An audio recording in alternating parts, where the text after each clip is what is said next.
What happens when the sharpest strategic minds meet the power of inclusion?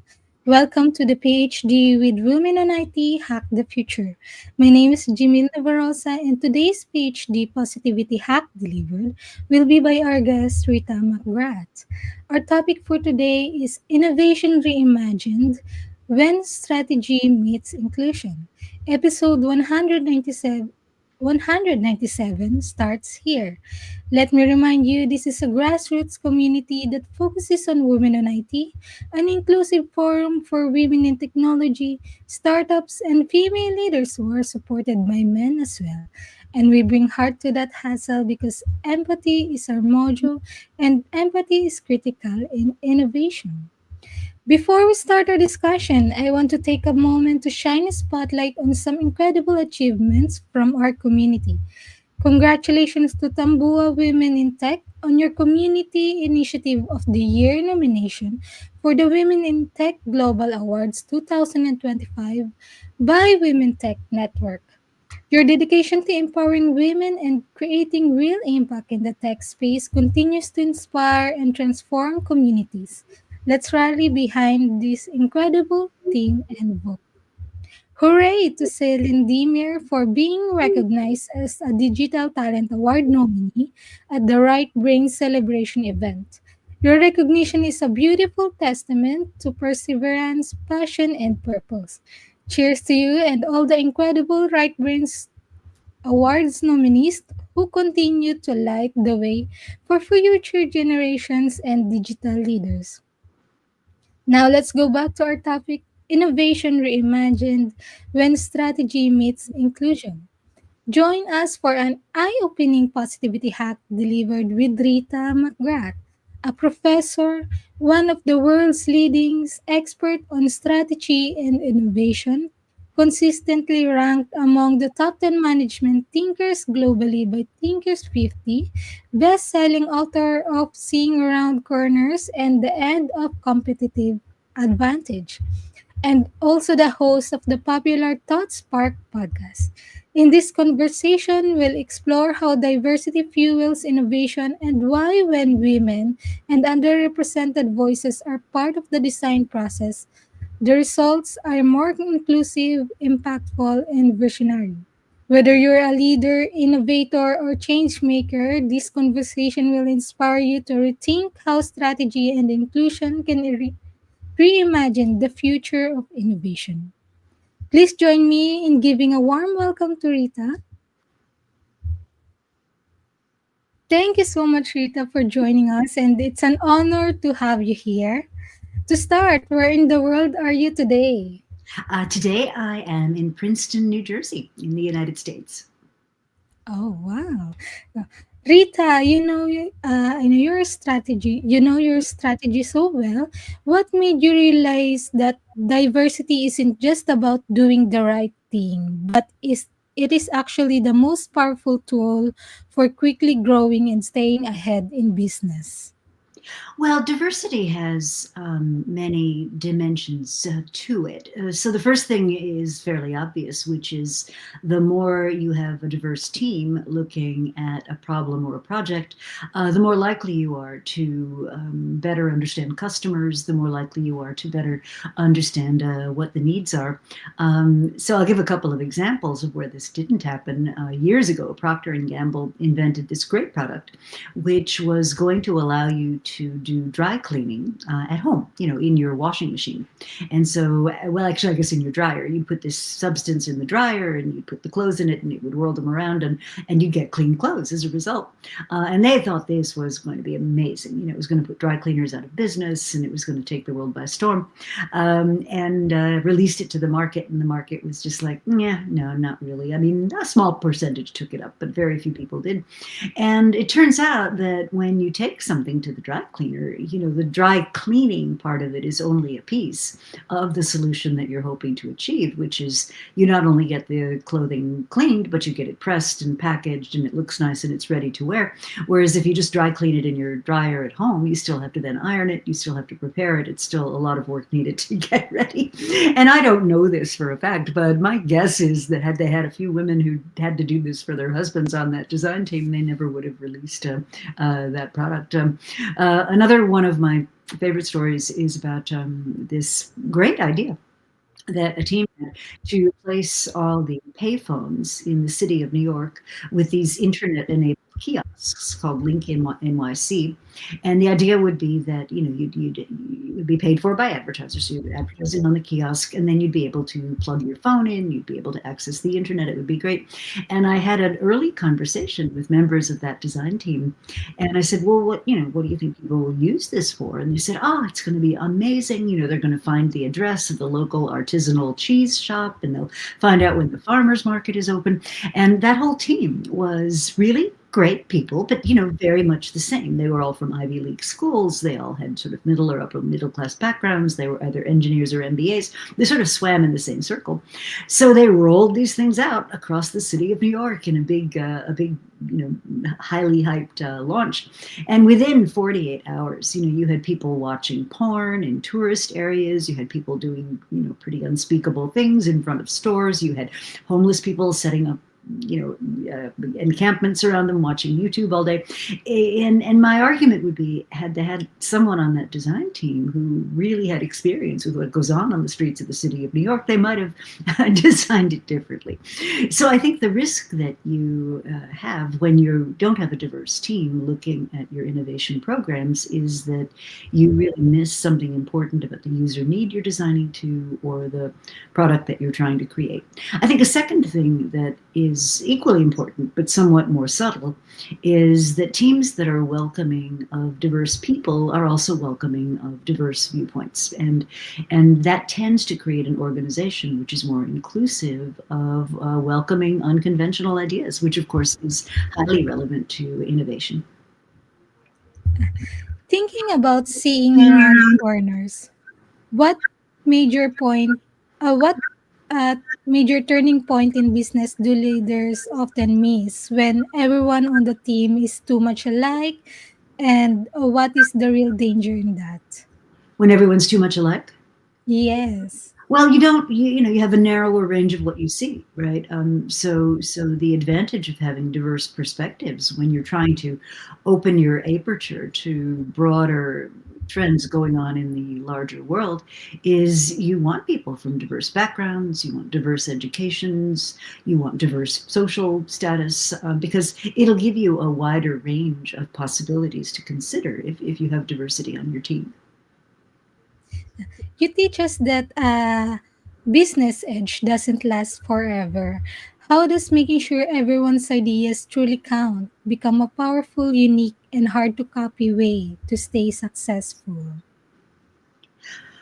Well, the idea that let's start with the idea that business doesn't, no competitive advantage lasts forever, and we've come from a world where people really believed that you could have what's called a sustainable competitive advantage. That you have an attractive position in an attractive industry, and you have a lot of entry barriers that protect that position, and then you can exploit that advantage for a really long time. And that was the traditional recipe for success in strategy. But what we know is that existing advantages will always come under pressure. Competitors will copy, customers get bored, customers are looking for whatever the next big thing is. And so your advantage will come under pressure. Sometimes it disappears entirely. If you think about something like BlackBerry, we gave up on devices with keyboards in favor of the flexibility of devices that had just finger imprints. So when you think about where the next idea is going to come from, as I said before, the more diverse people that you have on your team, the more likely you are to find something that nobody's thought before, or find something that hasn't been in the mainstream conversation to build the next advantage on. We've covered the big picture of strategy. Now let's talk about how you personally tackle tough challenges. What is your strategy for problem solving? For problem solving? Well, Yes. I think for a lot of people, they look at big problems and they get they get what's the right word, discouraged because the problem seems so enormous that there's no way you could tackle it all. So I'm a big believer in breaking big problems into smaller pieces that you can then tackle in manageable cost and manageable time frames. So I may not be able to solve this huge issue of whatever it is that you're facing. But if you can break it down into smaller pieces and then creatively look at how you might tackle each piece of it, I think that's a big part. I think the other thing that I try to look at is, who else is interested in solving the problem? And so, how can you build alliances? How can you get other people on board that might also be interested in seeing a solution emerge? And so, you don't have to go it alone. So break it in pieces, try to find allies, try to build up friends that can help address it. When different people help design products, what's the most amazing result you've noticed in what the company makes or how will customers accept it? When different people, Um, when different people help design products, uh, uh, what's the most amazing results you've noticed in what the company makes or how well customer accept it? well, I think a lot of times what makes a product great is when someone has a problem themselves that they're trying to solve, and very often that can lead to uh, quite remarkable results in the marketplace. So, just to take some recent examples, the guy that invented the Google, the feature on Google that sort of says, "Did you mean because you've misspelled something or you got something wrong?" He invented that for himself. He said he's a very good programmer coder, but he's not a great speller, and so he invented that to solve a problem he personally had. The Airbnb guys happened to be renting an apartment in a town that was hosting a convention, and they were struggling to figure out how they were going to make this month's rent. And so they thought, well, maybe there's a group of people out there that would pay a little bit of money to rent an air mattress on our floor during this very busy season when hotels are really expensive. Maybe there's a market, and they demonstrated that there was a market, and that led to the founding of Airbnb. So what you'll find is a lot of really great products that we take for granted today were invented by their entrepreneurs to solve problems they themselves were facing. How can companies change? How they do research to find the hidden problems and unmet needs that are only experienced by certain groups of people who are usually overlooked? Well, when it comes to finding, new kinds of problems, there's just no substitute for being on the ground, seeing how people behave, and I think companies over rely on surveys, and they shove a microphone at people and say, "Hey, do you have this problem? Would you like this solution?" I don't think people are very good at articulating the unmet needs that they have. But if you're on the ground in the community and you're asking probing questions like, what was the biggest challenge you had getting to work today, or what was the biggest issue that you have finding good food for your children, or how do you understand how to accomplish certain goals that you have in your life. If you're really on the ground observing, asking questions, you're with the people, you're seeing how they're navigating their days, there's no substitute for that. So you really need to be, in my opinion, really connected to what your customer's experience really is. So I'll give you an interesting example that was shared with me by a woman who's a very senior executive at a major packaged goods company. And she said, many of us that are middle class criticize poor people for buying what we would consider to be cheap food, or food that's got not very nutritious, not fresh, it's packaged, it's whatever. And she said, what we don't understand is that if you're a mother on a severely constrained budget, if you're really, really struggling to get your kids any kind of nutrition at all, the last thing you want is to buy them food that they may not eat.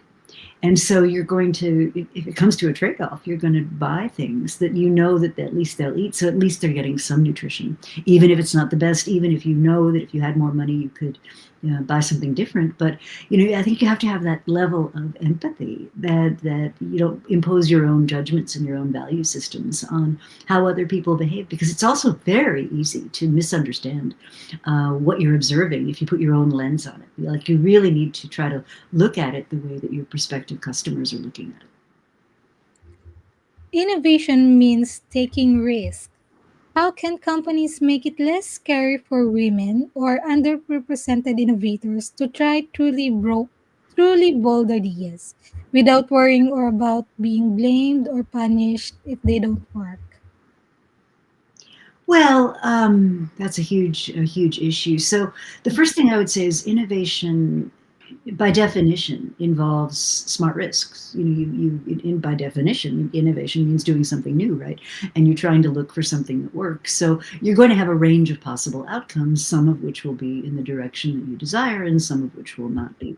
So I think the first thing companies need to establish is an understanding of when a failure is intelligent or not. And so I even have a contract for what I call intelligent failures. So if I controlled the downside, if it was something that I could only learn about by taking an action, if it was contained in terms of the exposure, right? It's not something that's going to take the company down. It's a risk we could afford to risk, and it opens up an opportunity for something that might be large. So if you meet those criteria, then it's like a scientific experiment, right? So I think what women and other underrepresented minorities need to do is, first of all, come to that understanding with the other people in their organization. So let's build a culture where intelligent risk taking, intelligent failures are regarded as kind of normal and necessary for taking the next step, for taking the next iteration in a particular journey. And then being very transparent about, here's what I did, here's why I thought it was a good idea, here are the assumptions, here's what we learned, here are the things we no longer need to try anymore because we've demonstrated that doesn't work, or here's what we now have learned so we can move forward. So being very honest and very transparent about what you're doing, I think, is huge. And then also making sure, again, that you're not doing this on your own. You want to make sure you're bringing in allies and people that are equally interested in learning what could be going on. Everyone wants to move fast. What are the few essential checks or steps every team must take to be sure that they are asking inclusive questions before spending lots of time and money on an idea? Well, again, I think what you want is you want to figure out what's the cheapest, um, lowest risk next step that you could take. So moving fast doesn't mean taking big risks all at once. Moving fast means moving through a series of learning events as quickly as you possibly can. So I call those checkpoints. So what you want to do is say, well, before I can travel a journey of 100 miles, I need to be able to go 10 feet. So let's go 10 feet and see what we've learned, and then we can communicate that to everybody else on the team. So what you want is rapid prototyping, rapid trials, rapid experiments, so that you move through your experimental stages as quickly as possible. And that can help you move fast, while at the same time you're being very clear and transparent with your coworkers and your colleagues about what you're doing. Since a edge doesn't last long, how can women use this idea to plan their careers or finding their next strong skill or role and making big career changes successfully? Well, I think this applies to women. I think it applies more generally to people today. I think the ability to continuously learn is one of the skills that I think will stand us in good stead, because any specific skill is likely to become obsolete. So A couple of things I think are really valuable is don't focus so much on climbing up some kind of career ladder. I think that's a mistake. And increasingly, corporations are not, the ladders are sort of getting short and they're in many cases disappearing altogether. So, what I would work on is building horizontal connections. Don't be afraid to take a horizontal step. So, if you spent a lot of your time in marketing or some function like that, don't be afraid to take a role in finance or operations or somewhere that's a little bit new to you. Focus on learning. You've got to set time aside for continuously learning. And then something I think for women in particular that I see them not spending enough time on is building robust networks. So what people often don't realize is that we all have two kinds of networks that we can build. The first is, you can call them execution networks. So these are networks of people we deeply trust. We speak the same language. We can finish each other's sentences. We're very, very tight. And these are great networks for getting things done. We can count on each other. We can deliver results. We can work together. But there's another kind of network, and that's what you can think of as an entrepreneurial network. And these are often networks of weak ties.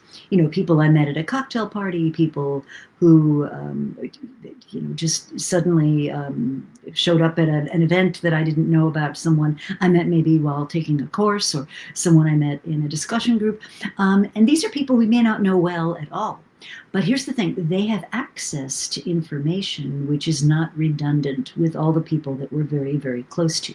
So they actually have access to opportunities that might not be available to us in our close little execution network. So these are often opportunity or entrepreneurial networks.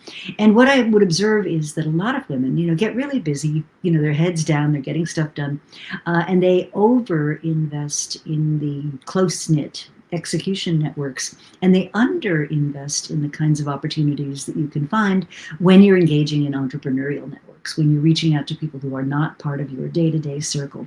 And I think it's worth investing in those networks because that's where the new opportunities, the new ideas are going to come from.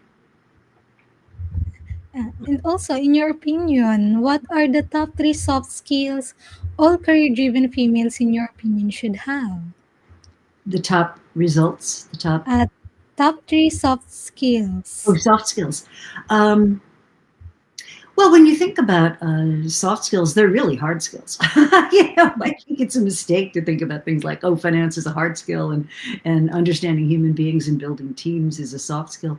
I think the first one is really having the ability to deeply listen to people, really understand what's being communicated, and have some empathy for them. Meaning you're understanding at a human level what people are going through. You're not just sort of rushing through your day, not paying attention. So that's one. I think building teams that are well designed and that can execute against projects is another really useful soft skill. If you think about the way a lot of teams and companies are created, they're sort of accidental. It's like who's available and who wants to work with whom and who put up their hand and volunteered. We don't sit down and say, what kind of people do we need on this team? What kind of skills do we need represented? What kind of viewpoints do we have? And then I'd say a third one is perhaps easier for women than for men, maybe in some cases, which is, being able to speak candidly about what's really going on. So being honest about the data, being honest about what you see, being able to have honest conversations, to give feedback is huge. So I'd say those kinds of skills. So listening with empathy, creating great teams, being able to give honest feedback are all very, very helpful. When a brilliant woman or man is about to present a big idea but feels self doubt, what is a simple mind trick or way to change her thinking that you can recommend so she can speak with full confidence? Well, when you're presenting an idea, there's no substitute for practicing. And practice with a friend, practice with your spouse, practice with a cohort. Don't go into a big important presentation completely cold. I think that's one thing. The next thing, and by the way, AI is very helpful for that. You can actually present to an AI and have it give you feedback and say, hey, you use the word 15 times in your first 5 minutes. So I think practice is really good. Secondly, think about how you're designing the presentation. And a big mistake I see a lot of people make is they design the thing the way that they thought of it. So they'll start off with, oh, I'd like you to meet my teammates. It's Joe and it's Jane and it's Suhit. And back in March, we started to talk about it. Your audience is asleep before you've even started. So design it with a hook. What's a big idea? So what I'm going to reveal to you is a way that our company can add an additional $100 million to our bottom line with a very affordable cost because we've discovered a crack in the market that we think we can uniquely fill. Yeah, now I'm interested, right? Tell me more. So you have to start with something that's really interesting and then logically lead your listeners through the path that got you there and then end with a compelling call to action. So please support me. Here's the next step. Here's the next meeting that I want you to go through. So have it be a satisfying and logical presentation, and then people will tend to follow you. I would also really emphasize telling stories. Human beings really respond to stories. So have some good stories in your back pocket. Don't just depend on a set of PowerPoint slides. Some of the most effective presentations we've ever seen have no PowerPoint slides at all. They're completely stories, and there may be a technology or there may be something that someone's pointing to, but they don't have those sort of PowerPoint slides with 14-point font that everybody's supposed to follow. That's a very ineffective way of conveying what you want to convey. What about ideas often get ignored? What is one simple or smart phrase or way to talk that they can use right away to make sure the expert voice is heard and respected? Well, if an idea is being ignored, I think you need to understand why. Are there other things that people are paying attention to that are, for the time being anyway, more important? Is the idea not credible? Did you not communicate it in a compelling way? Is it, for whatever reason, not the right time? So you need to do a little bit of reflection on why is it being ignored. Uh, then, of course, depending on the reason, that would depend on what your action is. So if it's just the wrong time, maybe you want to come back to it. If it looks too expensive or complicated, or it's not on the organization's roadmap at the moment, then you need to connect it to something that people do care about. And don't try to force an idea down people's throats. It's got to be something that's the right time. And you also want to think about reinforcing it. And this could be another case where you want to bring in allies. Bring in other people who can reinforce the idea, repeat it, mention it multiple times, so that it doesn't become just you talking. It's a group of people bringing that idea forward. Changing big old systems is hard. How should women leaders decide when to be patient and wait versus when to push hard for a fast, big change? Well, big changes all at once. I can think of a few cases where they really have been effective, but by and large, you're better off starting off with an accumulation of small changes that eventually mount into something that's larger. If you really do need to make a big change all at once, then you need to make sure you've got a tremendous amount of support. So you need your board, you need your leadership, you need your peers to really be behind it. Otherwise, the forces of resistance will just overcome it.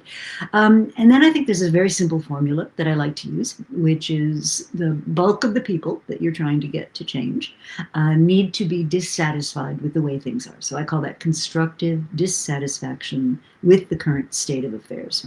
As in, why should we change? If everything's fine, what's the point? So you need to build that case, right, for why is a change unnecessary. Then you need to be really clear on what's the vision for the future state. What does good look like, right, in the future? And then you need to be conscientious about, well, what are the obstacles that could get in the way of going from here to where we want to get to? And a lot of times this has different kinds of leaders that are involved when you're trying to make a change. So let me give an example. I'll take the modern American women's movement. And so after the Second World War, people came back from battle. We had the emergence of suburbs. We had the rise of the sort of prototypical 2 parents, 2 kids, a dog, and a car kind of family. But for a lot of women, they felt kind of that this wasn't enough. They wanted to be recognized for their professional accomplishments. They wanted to be seen as equally participating members in society, and that at the time meant, being able to take a role in work or whatever. And gradually, this dissatisfaction became quite um, strident, and it erupted in a big symbolic act. Women had a march, and they burned their bras, right? Now, my next door neighbor looks at this and he goes, those women are horrible. They're yelling, they hate men, they're angry, they're strident, they're, just not very nice. And so that was kind of the dissatisfaction moment. Then one of the visionary leaders in the modern American women's movement was a woman named Betty Friedan, and she wrote a great book called Feminine Mystique. And in that book, she made an observation that, women deserved equal pay for equal work. Now, my next door neighbor can look at that and go, wow, I guess that makes sense. Like that, I can understand where she's coming from. That's a bridge, right, between the dissatisfied people and the people that are trying to make the change happen. And then in the modern American women's movement, one of the process leaders was a woman named Patsy Mink. And Patsy was of Japanese descent. Her dad had been locked up during the war in a very unfortunate episode in American history. And she was brilliant, and she wanted to become a doctor. But she was turned down from every medical school she applied to, even though less qualified men were admitted. And she went and tried to find out why this was. And she was told, oh, well, you're a woman. And she said, yeah, I know. And they said, yeah, but, here's the problem. Like, we admit you, you're going to take a place that otherwise would be taken by a man. You're going to go through 8, 9, 10, 12 years of training. And then you're going to decide to start a family, and you're going to drop out. So what's the point of even starting? And so she gave up her dream of becoming a doctor and became a lawyer instead, and spent her career relentlessly striking down the discriminatory legislation that had stood in the way of women's progress. So it used to be perfectly legal to reject people because of their gender for admission to professional schools. It used to be legal to list jobs in the newspaper as jobs for women and jobs for men. It used to be perfectly legal to refuse mortgages to young couples who hadn't even had a family yet, because the woman was of childbearing age and therefore her income could not be counted. I mean, hundreds of things like that made the world a very uneven playing field for women. And that was sort of the process leadership. So dissatisfaction times a vision times a process for eliminating obstacles. That's what I've found to be a recipe that really works. Oh, that's very nice. Looking ahead, where is the biggest new open opportunity to take the lead and change the future of worldwide innovation? Well, I think we're at this fascinating moment when the old, I'll use a fancy term for it, the old techno-social regime is starting to disappear, and the new one is just beginning to emerge. So what is the old one? The old one is based on cheap energy, plentiful materials, suburbs, highways, air travel, globalization, unfettered trade, and, right? The whole kind of underpinnings of what we would think of as the modern global economy. And what's starting to change now is we're going from mass production to customized and personalized digital goods. We're going from physical products to things that are dematerialized. We're going from large hierarchical organizations that produce, massive numbers of things, to value creation at the level of teams or even single individuals. We've got the first single person unicorns are out there now. In other words, companies valued at $1 billion that are one person. And so I think the biggest opportunities are going to be in this new kind of growth, this new kind of social system that's going to emerge based on digital technologies. And we don't really know completely what that looks like yet, but we know it's going to be a big change. We also know that these exponential technologies tend to open up vast amounts of growth, that AI and technologies like it are truly disruptive. And what do I mean by that? I mean, they're making things that used to be really complicated, easy to do for an ordinary person. And they're making things that used to be really expensive, inexpensive. And so once you've got those two conditions, so what was complicated becomes easy, what was expensive becomes inexpensive. Now you've got technologies that can be accessible by vast numbers of people. And that generally increases consumption and it increases growth. So I think there are huge opportunities in this future environment to come. Speaking of AI, how should we think about AI not just as a tool, but as a temporary competitive edge? And what is one immediate step they can take to actively shape its development and strategy? Well, I think we're at the early stages of AI development. You know, it's a very new kind of technology for most people. Where I'm already seeing AI be useful in strategy is in development of scenarios, mining for weak signals. We've already seen its impact in things like producing analyses, in combing through vast data sets to find potentially relevant patterns. I think we're seeing a lot of that. I don't think AI is going to do your strategy for you. It'll give you data. It'll show patterns rather.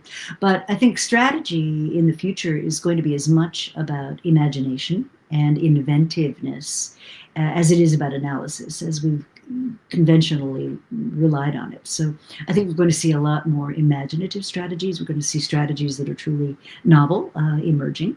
And then, as I mentioned, strategies that take advantage of this new array of technologies that we're able to utilize now are going to be where the future is going to lie. None of us are able to achieve success without some help along the way. Is there a particular person who you are grateful towards who helped to get where you are today? Oh, there's so many, of course. So clearly, my PhD thesis advisor, a gentleman by the name of Ian McMillan, was incredibly instrumental. I mean, he would do things like tell conference organizers, "Well, I'm not coming unless I can bring a doctoral student," and that would often be me. Not always; sometimes it was other people, but often be me. My first boss before I did my PhD was a terrific woman leader. She was a deputy commissioner in the city of New York. She had a huge role in procurement, and she was just an amazing role model. Really showed what a powerful woman operating in business could look like. So those are two examples I can definitely think of. I'd say my husband has been hugely helpful. He's always believed that I could do great things. And I think having that support at home is very, very helpful. I have a friend, Aviva Wittenberg Cox, who studies women's careers, and she says, if you can't count on someone at home supporting you, don't get married. Uh, uh, are you working on any new exciting? Are you working on any exciting new projects right now, Rita? Yes, I've got a new book, which hopefully will be out next year.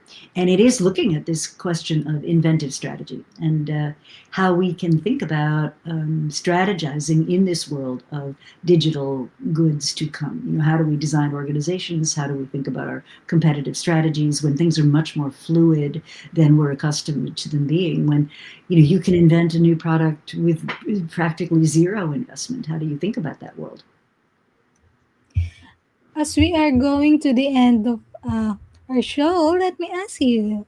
Eleanor Roosevelt once said, "Women are like tea bags. We don't know our true strength until we are in hot water." In life, how are you in hot water, Rita? How are you brewing? Oh, well, to me, the question of professional growth is always, are you taking on new challenges? Are you taking on new projects? So for me, the book is certainly a place to grow.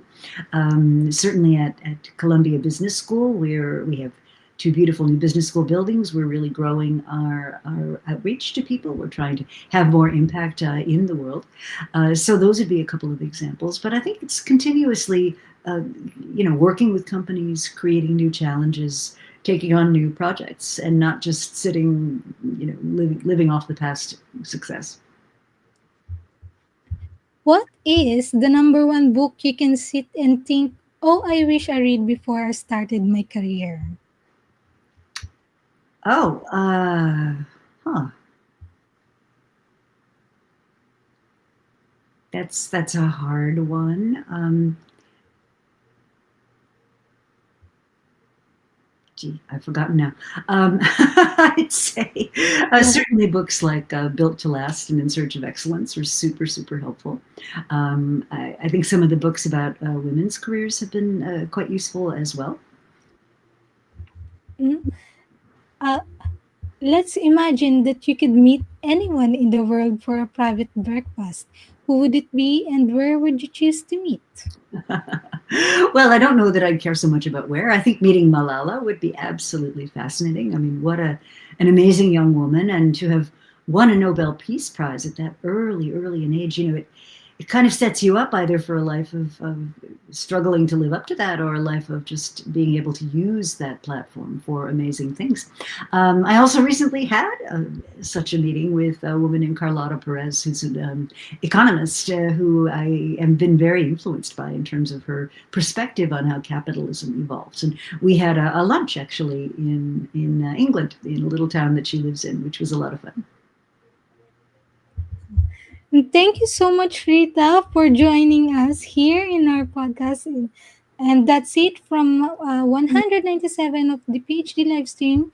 Thank you to our guest, Rita McGrath. To stay updated and ensure you never miss a positivity hack delivered, follow Women on IT and turn on notifications to be alerted once the video has been released. And next week, we will be joined by Senior Director of IT Strategic Initiatives and Operations at DuPont Specialty Products, Carla Pantano. About we will talk about the growth mindset playbook from discomfort to digital transformation. Thank you so much to our guests once again, Rita, and thank you to our fabulous team, Desiree, Kim, and AJ. So, as always, a positivity quote comes from positive thinking only and goes look for something positive in each day. Even if some days you have to look a little harder. Today is your day to hack the future, hack the positivity you want. Thank you.